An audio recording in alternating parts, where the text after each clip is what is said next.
يستحلون الحرام يستحلون الحر والحرير والخمور والمعازف يسمونها بغير اسمها أو كما قال عليه الصلاة والسلام.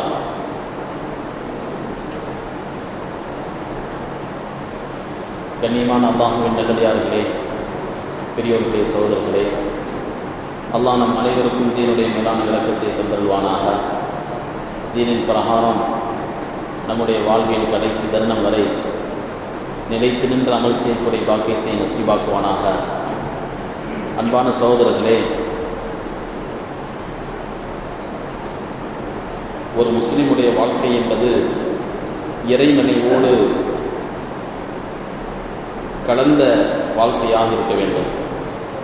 இறைவனை மறந்த ஒரு வாழ்க்கை முஸ்லிமுடைய வாழ்க்கையாக இருக்க முடியாது.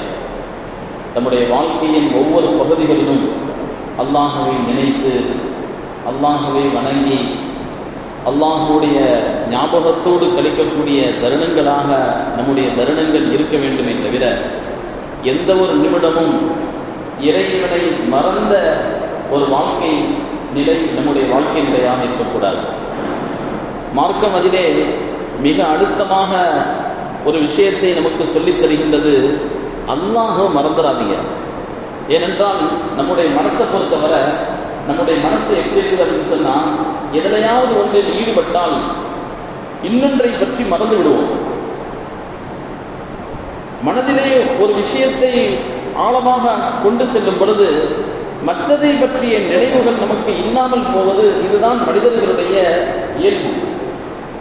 மார்க்கம் நமக்கு சொல்லித் தருகின்றது, நீங்கள் எதிரே ஈடுபட்டாலும் அல்லாஹ்வுடைய நினைவை மறக்கக்கூடியவற்றில் நீங்கள் ஈடுபடாதீர்கள். அல்லாஹ்வுடைய நினைவு என்பது மிக முக்கியமானது. அல்லாஹ் குர்ஆனில் சொல்வான், வலதிக்ருல்லாஹி அக்பர். அல்லாஹ்வுடைய நினைவு மிகப்பெரிய செல்வம். அந்த நினைவை நமக்கு நம்முடைய வாழ்க்கையில் கொண்டு வருவதற்காகத்தான் 5 நேர தொழுகைகள் நமக்கு தரப்பட்டிருக்கின்றன. 5 நேரம் நம்ம எதுக்கு தொழுகிறோம் அப்படின்னு சொன்னா, அல்லாஹ் மறக்காம இருக்கணுங்கிறதுக்காக, மீண்டும் மீண்டும் ஞாபகப்படுத்துவதற்காக, நினைவுபடுத்துவதற்காக நமக்கு 5 நேர தொழுகைகள் தரப்பட்டிருக்கின்றன. அதனால் அல்லாஹ்வுடைய நினைவை மறக்கடிக்கக்கூடிய எதையும் நம்முடைய வாழ்க்கையில அனுமதிக்க கூடாது. அன்பு சகோதரர்களே, குர்ஆன் எந்த அளவிற்கு இதனை கவனம் செலுத்த செய்கின்றது என்று சொன்னால், அல்லாஹ் குர்ஆனில் சொல்வான், யா அய்யுஹல்லதீன ஆமனூ லா துல்ஹிக்கும் அம்வாலுக்கும் வலா அவுலாதுக்கும் அன் ஸிக்ரில்லாஹ். பொதுவாக குடும்ப வாழ்க்கை, வியாபார வாழ்க்கை, பொருளாதாரம் சார்ந்த வாழ்க்கை என்று வரும் பொழுது அதிலே மனிதர்கள் ஈடுபடுவார்கள். மனைவி மக்களோடு ஈடுபடுவார்கள், வியாபாரங்களில் ஈடுபடுவார்கள். அந்த நிலையிலும் கூட அல்லாஹ் என்ன சொன்னான் தெரியுமா? உங்களுடைய குடும்பங்களோ உங்களுடைய பொருளாதாரமோ அல்லாஹ்வும் மறக்காம பார்த்துக்குங்க. அல்லாஹ் மறக்காம பார்த்துக்குங்க. உங்களுடைய மனைவி மக்களோடு இருங்கள், உங்களுடைய வியாபாரத்தை பார்த்துக் கொள்ளுங்கள். ஆனால் அது அல்லாஹ்வை மறக்க வேண்டாம். ஒரு அளவுக்கு தான் அதற்கும் எல்லை இருக்கின்றது. அந்த எல்லையை தாண்டி அல்லாஹ்வை மறந்த ஒரு நிலை, அல்லாஹ்வை மறந்த ஒரு வாழ்க்கை, அந்த வாழ்க்கையை அனுமதிக்க கூடாது என்று குர்ஆன் நமக்கு வாழ்வியல் பாடம் சொல்லித் தருகின்றது. அன்பு சகோதரர்களே, பெரியவர்களே, இன்னும் எங்கே மனிதர்கள் அல்லாஹ்வை மறந்து விடுவார்களோ அந்த இடங்களில் குர்ஆன் என்ன சொல்றது தெரியுமா? நீங்கள் அல்லாஹ்வை அதிகம் நினைவு கூறுங்கள் என்று சொன்னது.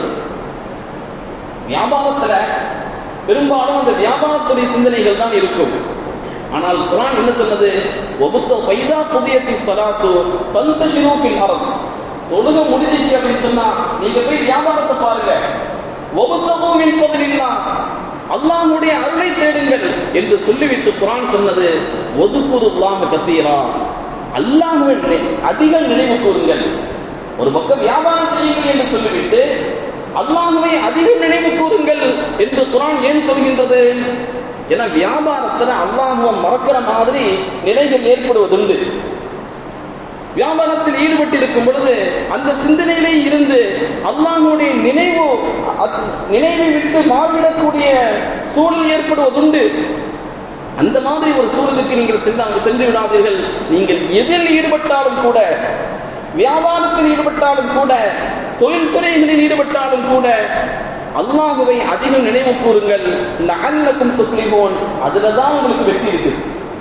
அல்லாஹுடைய நினைவில் தான் வெற்றி இருக்கின்றது என்று அல்லாஹுடைய நினைவை ரொம்ப அதிகமாக வலியுறுத்தி குர்ஆன் பேசுகின்றது, ஹதீஸ்கள் பேசி இருக்கின்றன.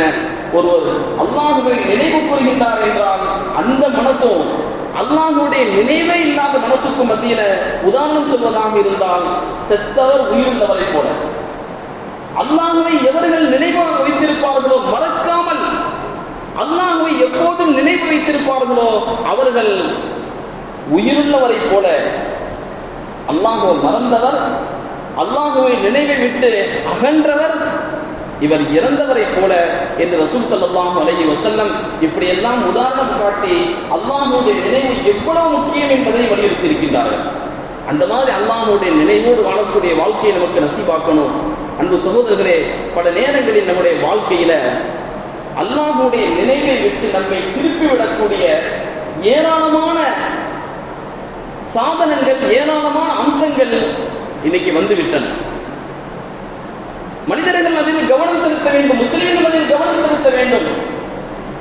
ஏதாவது ஒன்று என்னை அல்லாஹ்வுடைய நினைவை விட்டு தடுக்கின்றது என்றால் அதற்கு அனுமதிக்க கூடாது. அதுல ரொம்ப முக்கியமானது, இன்னைக்கு அதிகம் வலியுறுத்தப்பட வேண்டிய, நினைவுபடுத்தப்பட வேண்டிய ஒன்று இருக்கின்றது என்று சொன்னால் அது இசை. இசை சகோதரர்களே, இது அல்லாஹ்வுடைய நினைவை மறக்கடிக்கக்கூடியது, அல்லாஹ்வுடைய நினைவை விட்டு மனிதர்களை திருப்பிவிடக்கூடியது. அந்த மாதிரி ஒரு சக்தி இந்த இசைக்கு இருக்கின்றது. அன்பு சகோதரர்களே, பெரியவர்களே, பல நேரங்களில் இசைக்கு அடிமையானவர்கள், இசையோடு ரசிக்கக்கூடியவர்கள், எப்ப பார்த்தாலும் ஏதாவது ஒரு பாட்டு கேட்டுக்கிட்டே இருக்கக்கூடிய பழக்கம் வந்து விட்டது என்றால் தொழுகையில இன்பம் இருக்காது, தொழ வேண்டும் என்ற எண்ணம் இருக்காது. பல நேரங்களில் தொழுதாலும் கூட மனசுல அந்த இசை ஓடிக்கொண்டே இருக்கும். எனவே இசை என்பது இது மனிதர்களை, முஸ்லிம்களை அல்லாஹ்வுடைய நினைவை விட்டு தடுக்கக்கூடிய ஒன்று என்பதை நாம் புரிந்து கொள்ள வேண்டும். வரலாறு அடிக்கடி நாம் கேள்விப்படுகின்றோம். ஹஜ்ரத் ஆதம் அலைஹிஸ்ஸலாம் அவர்களுக்கு சஜ்தா செய்யும்படி ஷைத்தானுக்கு அல்லாஹ் கட்டளையிட்டான். அவன் மாட்டேன் என்று சொன்னான். அல்லாஹ் அவனை சபித்து விட்டான். ஷைத்தான் சபிக்கப்பட்டதற்கான காரணம் என்ன? அல்லாஹ்வுடைய அந்த கட்டளைக்கு அவன் மாறு செய்வதற்காக, அடிபணியாமல் போனதற்காக. அப்ப ஷைத்தான் அல்லாஹ்விடத்தில் சொன்னான், பார், இந்த மனிதனை நான் என்னவெல்லாம் செய்கின்றேன் பார், வல உதில்லன்னஹும், வழிகெடுப்பேன், சும்மா விட மாட்டேன் அந்த மனுஷனை, வல உதில்லன்னஹும் வல ஆமுரன்னஹும், அவனுக்கு புதுசு புதுசாக விதவிதமாக தவறான விஷயங்களை சொல்லிக் கொண்டே இருப்பேன், அவனை வழிகெடுத்துக் கொண்டே இருப்பேன் என்று ஷைத்தான் அல்லாஹ்விடத்தில் சவால் விட்டான். அப்ப அல்லாஹ் என்ன சொன்னான்? அப்படி இப்படிலாம் செஞ்சிடாதப்பா, அப்படி சொல்லல. அல்லாஹ் என்ன சொன்னான் தெரியுமா? இன்ன இபாதி லைஸ லக அலைஹிம் சுல்தான், என்னுடைய சில அடியார்கள் இருக்கின்றார்கள், நீ என்னத்தான் செஞ்சாலும் அவங்களை ஒன்றும் செய்ய முடியாது. இது அல்லாமல், என்னுடைய கட்டளைக்கு அடிபணியாமல் எனக்கு மாறு செய்து கொண்டு வாழ்ந்து கொண்டிருக்கக்கூடிய மனிதர்கள், அவங்களை என்ன வேணாலும் செஞ்சுக்கோ, உன்னுடைய ஓசைகளால் அவர்களை வழிகெடுத்துக்கொள், உன்னால் முடிந்தால் உனது ஓசையை கொண்டு உன்னால் முடிந்தவர்களை வழிகெடுத்துக்கொள் என்று ஷைத்தானுக்கு அல்லாஹ் தஆலா ஒரு சுதந்திரம் கொடுத்தான். வழிகெடுப்பதற்கு நீ முடிஞ்சதை பார்த்துக்கோ என்று சொல்லுவோம் அல்லவா? அதுபோல மனிதர்களை நீ வழிகெடுக்க வேண்டும் என்றால் உன்னால் முடிந்ததை செய்து கொள், என்னுடைய அடியார்களை உன்னால் ஒன்றும் செய்ய முடியாது என்று ஷைத்தானிடம் அல்லாஹ் கூறினான். அப்போ சொன்ன வார்த்தை, உனது ஓசைகளை கொண்டு நீ என்ன செய்யணுமோ செஞ்சுக்கோ. குர்ஆனுடைய விரிவுரையாளர்கள் சொல்வார்கள், இந்த ஓசையை கொண்டு உன்னால் முடிந்ததை செய்து கொள் என்று அல்லாஹ் சொன்னது, அது எதை காட்டுகின்றது என்றால் இந்த இசையை காட்டுகின்றது. இந்த இசையின் மூலமாக உன்னால் என்ன செய்யவோ செஞ்சுக்கோ என்று ஷைத்தானுக்கு அல்லாஹ் தஆலா அந்த சுதந்திரத்தை கொடுத்தான். அவன் அந்த சுதந்திரத்தை பயன்படுத்தி, இசை என்ற ஓசையை பயன்படுத்தி பலவிதமான வழிகேடுகளை மனிதர்களை வழிகெடுத்துக் கொண்டிருக்கின்றான்.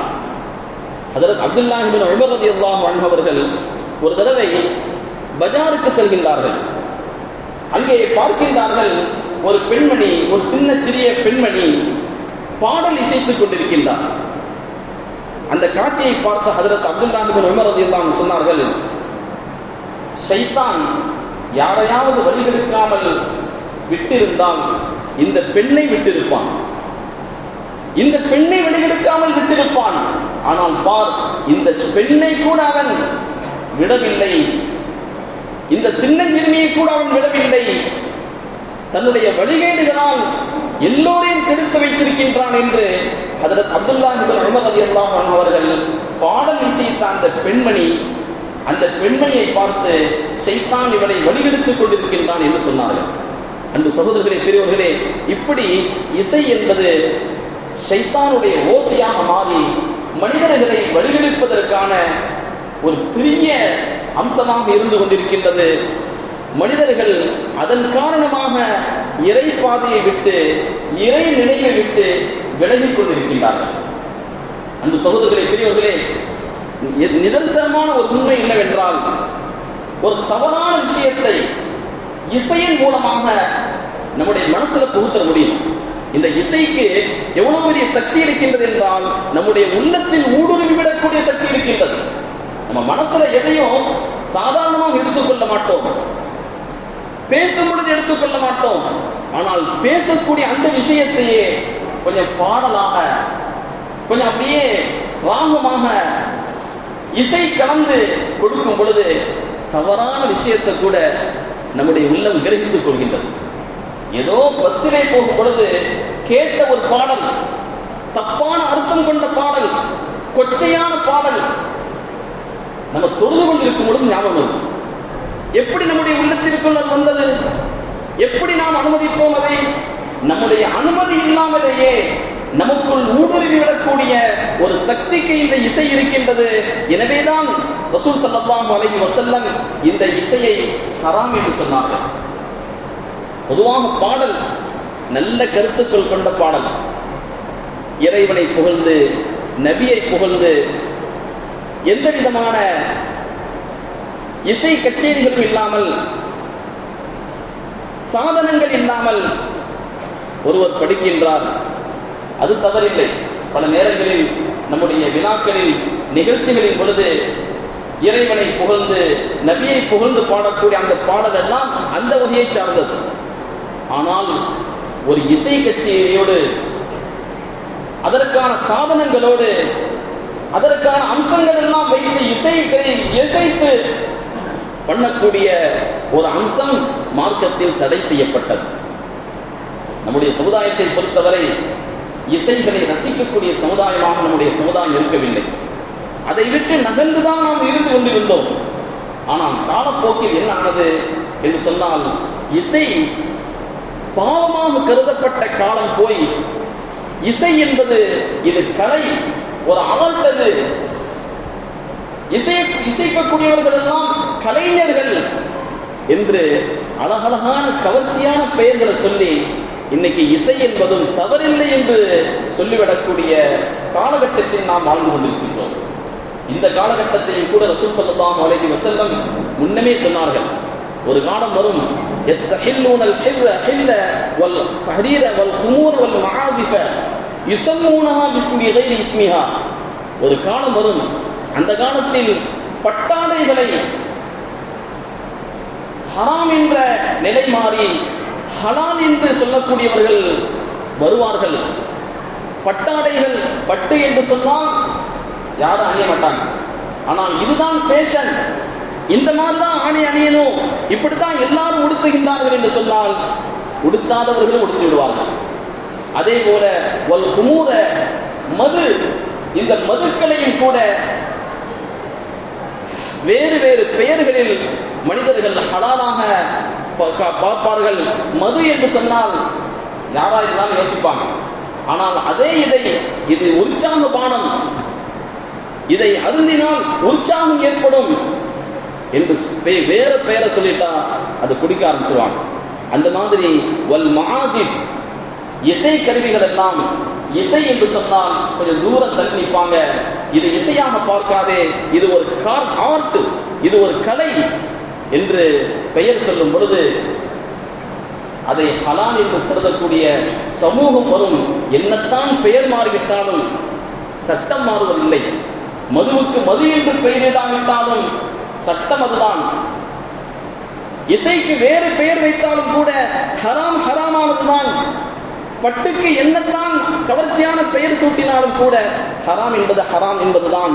அதிலே எந்த மாற்றம் ஏற்படாது. எனவே இப்படிப்பட்ட ஒரு காலம் வரும், மனிதர்கள் வேறு பெயரை சொல்லி அதை ஹலாலாக கருதக்கூடிய காலம் வரும் என்று ரசூல் ஸல்லல்லாஹு அலைஹி வஸல்லம் சொன்னார்கள். அது இந்த காலம்தான். இந்த காலத்தில் அப்படித்தான் எது எதெல்லாம் ஹராமானதோ அது எதெல்லாம் வேறு வேறு பெயர்களில் மனிதர்களை செய்ய வைத்துக் கொண்டிருக்கின்றார்கள். அதற்கு அடிமைப்பட்டு கிடக்கக்கூடிய சமூகம் உருவாகி கொண்டிருக்கின்றது. அன்பு சகோதரர்களே, பெரியவர்களே, இவைகள் மனிதர்களை இறை நினைவை விட்டு தடுக்கக்கூடியவைகள், இறை சிந்தனை விட்டு தடுக்கக்கூடியவைகள். எந்த அளவிற்கு நம்முடைய சமூகத்தில் ஊடுருவிவிட்டது என்று சொன்னால், அதிகம் இசையை கேட்கக்கூடியவர்கள், இசையை விரும்பக்கூடியவர்கள் இன்னைக்கு உருவாகிவிட்டார்கள். நல்ல நல்ல பிள்ளைகள், அந்த பிள்ளைகள் இசைக்கு அடிமைப்பட்டு கிடக்கின்றார்கள். ஒரு பயணம் செய்தால் பைக்கிலே செல்கின்றார்கள், காதிலே மாட்டிக்கொண்டு இசை கேட்டுக்கொண்டே பைக்குகளை ஓட்டுகின்றார்கள். வெளிநாட்டிலிருந்து திரும்புகின்றார்கள், விமான பயணம் ஒரு 3 மணி நேரம் 4 மணி நேர பயணம். அந்த பயணத்திலே மார்க்கம் என்ன சொல்லித் தருகின்றது? பயணம் என்பது அது ஆபத்து நிறைந்தது. எந்த நேரத்தில் என்ன நடக்குமோ தெரியாது. காரிலே சென்றாலும், ரயிலிலே சென்றாலும், விமானத்தில் சென்றாலும் மார்க்கம் அந்த பயணத்தை எப்படி சொல்கின்றது? பயணத்துடைய துஆவை பார்க்கும் பொழுது, அல்லாஹும்ம ஜஅல் ஃபீ சஃபரினா ஹாதல் பிர்ர வத்தக்வா, இன்னா நஸ்அலுக ஃபீ சஃபரினா ஹாதல் பிர்ர வத்தக்வா, என்னுடைய இந்த பயணம் நன்மைக்குரிய பயணமாக இருக்க வேண்டும். இப்படி துஆ செய்துவிட்டு செல்ல சொல்கின்றது. ஆனால் அந்த பயணத்தை இப்பொழுது எப்படி மாற்றிவிட்டார்கள் என்றால், கொஞ்ச நேர பயணமாக இருந்தாலும் ஏதாவது ஒரு பாட்டு கேட்டுக்கிட்டே, இசை கேட்டுக்கொண்டே செல்லக்கூடிய அளவிற்கு இசைக்கு அடிமையாகிக் கொண்டிருக்கக்கூடிய ஒரு சமூகம் உருவாகிக் கொண்டிருக்கின்றதோ என்ற ஒரு அச்சம் ஏற்படுகின்றது. அன்பு சகோதரர்களே, பெரியவர்களே, காலம் என்னத்தான் மாறிவிட்டாலும், பெயர்கள் அதற்கு கவர்ச்சியாக சூட்டிவிட்டாலும் சட்டம் அதுதான், அது மாறப்போவதில்லை. எனவே இதிலிருந்து நாம் தவிர்த்து கொள்ள வேண்டும். இதை ஹராமாக நினைக்க வேண்டும். ஹராமை ஹராமாக நினைக்கக்கூடியவர்களாக இருக்க வேண்டுமே தவிர அதை ஹலால் என்று கருதக்கூடியவர்களாக நாம் மாறிவிடக் கூடாது. இதில் கேட்கலாம், எப்படி இதெல்லாம் விடுவது? இன்று கலந்து விட்டன. சின்ன பிள்ளையும் கூட தூங்க வைப்பதற்கு செல்போனிலே பாட்டுகளை ஓட விடுகின்றார்கள். அந்த கேட்டாதான் அவர்களுக்கு தூக்கம் வருகின்றது. இன்னும் சிலர் இசை கேட்டால்தான் அதிலே ஒரு வகையான அமைதி கிடைக்கின்றது, மன அமைதி கிடைக்கின்றது என்று மன அமைதிக்காக நாங்கள் பாடல் கேட்கின்றோம், இசை கேட்கின்றோம் என்று சொல்கின்றார்கள். அல்லாஹ் எதை ஹராமாக்கி விட்டானோ அதிலே அமைதி கிடையாது. அமைதி கிடைக்கின்றது என்று நாம் நினைத்தால் நம்மை நாமே ஏமாற்றிக் கொண்டிருக்கின்றோம் என்று அர்த்தம். அன்பு சகோதரர்களே, பெரியவர்களே, எனவே இந்த ஹராமான காரியம், இறை நினைவை விட்டு நம்மை தூரப்படுத்தக்கூடிய இந்த பாவத்தை நாம் பாவமாக கருத வேண்டும். பழகிவிட்டோம் என்பதற்காக எதையும் அனுமதிக்க முடியாது. உலமாக்கள் சொல்வார்கள், மது ஹராமாக்கப்பட்ட பொழுது அரபுகள் சாராயத்தோடு சாராயமாக கலந்து கிடந்தார்கள். சாராயத்திற்கென்று 250 பேர் 250 வகையான சாராயங்களை அவர்கள் பயன்படுத்தி வந்தார்கள். காலையில் குடித்தால் ஒரு பெயர், மதியம் குடித்தால் ஒரு பெயர், தண்ணீருடன் கலந்து குடித்தால் ஒரு பெயர், பேரித்தம்பளத்திலிருந்து தயாரிக்கப்பட்டால் அதற்கு ஒரு பெயர். இப்படி 250 வகையான பெயர்கள் என்றால் அப்ப அத்தனை வகை சாராயங்களை, மதுக்களை அருந்தக்கூடியவர்களாக அரபு மக்கள் இருந்தார்கள். ஆனால் ஒரே ஒரு கட்டளை, அல்லாஹ் இதை ஹராமாக்கி விட்டான். அலா இன்னல் ஹம்ர அது ஹுரிமத், ஹராம், மது ஹராமாக்கப்பட்டு விட்டது என்ற இந்த கட்டளை காதில் விழுந்ததும் அதற்கு அனஸ் ரலியல்லாஹு அன்ஹு அவர்கள் சொல்கின்றார்கள், அன்றைய நாளில் அந்த கட்டளையை கேட்டவுடன் யாரும் யோசிக்கவில்லை, எப்படி இதை விடுவது, எப்படி இதை விடுவது, பழகிவிட்டோம் என்ற அந்த பழக்கத்தை எல்லாம் அவர்கள் கண்டுகொள்ளவில்லை. அல்லாஹ் சொல்லிவிட்டான், கட்டளை வந்து விட்டது, அதை விட்டொழிந்தோம் என்று கையிலே எடுத்தவர்கள் அப்படி அதை கொட்டிவிட்டார்கள். வீட்டிலே மது கூடங்களை வைத்திருந்தவர்கள் தெருவிலே அதை கொட்டிவிட்டார்கள். 3 நாட்கள் வரை மது ஆறாக ஓடியது மதீனாவுடைய தெருக்களில் என்று ஹஜ்ரத் அனஸ் ரலியல்லாஹு அன்ஹு அவர்கள் சொல்வார்கள். இப்படி அல்லாஹ்வுடைய கட்டளையை கேள்விப்பட்டவுடன் தனக்கு எத்தனைதான் விருப்பமாக இருந்தாலும் அதை விட்டுவிடக்கூடிய ஒரு பக்குவம் கொண்டவர்கள் தான் சஹாபாக்கள். அந்த பாரம்பரியத்தில் வந்தவர்கள் தான் நாம். எனவே ஒரு பாவம் அதை எவ்வளவுதான் பாவமாக பழக்கமாக விட முடியாத அளவிற்கு நம்முடைய வாழ்வில் கலந்து விட்டாலும் கூட பாவம் என்று சொன்னால் அதை விட்டொழிந்துதான் ஆக வேண்டும். அதுதான் நம்முடைய ஈருலக வெற்றி இருக்கின்றது என்பதை நாம் புரிந்து கொள்ள வேண்டும். வல்ல அல்லாஹு தஆலா இப்படி பாவங்களை பாவமாக கருதி அதிலிருந்து தவிர்ந்து அல்லாஹ்வுடைய நினைவோடு வாழக்கூடிய பாக்கியத்தை அல்லாஹ் நம் எல்லோருக்கும் நசீபாக்குவானாக. நீண்ட நெடிய நாட்கள் நோய் நொடி இல்லாமல் சுகத்தோடு இன்பத்தோடு வாழ்ந்து அல்லாஹ்வை நின்று வழிபட்டு வாழக்கூடிய உயர்ந்த பாக்கியத்தை அல்லாஹ் நம் எல்லோருக்கும் தந்திருவானாக என்ற நல்ல துஆக்களோடு உங்கள் எல்லோரின் துஆவை ஆதரவு வைத்து வார்த்தைகளை நிறைவு செய்கின்றேன். வாஹிரு தஅவானா அல்ஹம்துலில்லாஹ்.